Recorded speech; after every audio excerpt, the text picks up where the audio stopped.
So there is a 1, 2, 3, 4 screws, and this is the Toyota Pioneer Corporation CVH 3658 ZTS1. This is for the Highlander LE Plus, and this is XM module, how it is also in the XLE, the same thing. So let me pause the video and open 1, 2, 3, 4 screws. Okay, on the other side there are 2 screws. I'll open them, and I guess there are last 2 screws here, 1 and 2. Let me unscrew them, and there are some tabs which we need to open. Okay, on the sides 1 tab, up there are 2 tabs, and side also there is 1 tab. Alright, so here is a first ribbon. We'll open it. Just put your finger like this, yeah, like here. Open the ribbon. Yep, there it is, snapped out. So this unit is out of here. So there is this ribbon. Okay, at the back side of this unit, 1, 2, 3, 4, 5, 6. Okay, I think 6 screws, but don't forget this white and black cable to just remove.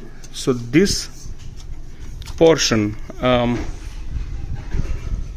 this will be separated from the unit. Okay, all of those 6 screws are out, so I'm hoping it will come out easily. Here it is. Alright, I guess this is it. Now I will need to see the video how the new CarSyncTech encoder fits here. Okay, here it is. So this is CarSyncTech module, and this part will go in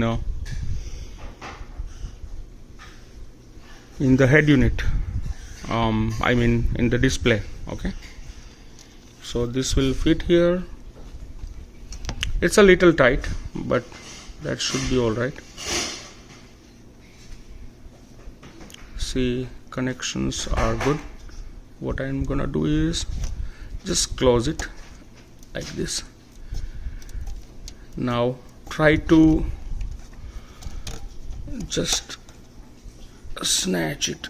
It looks okay. See, the blue stripe matches, and all the connections are secured.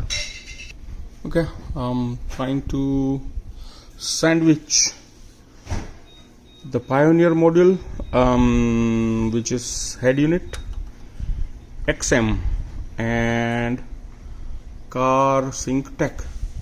Let's see. So this is how it looks like. I'm not sure it's gonna sandwich very well, but I'm gonna try to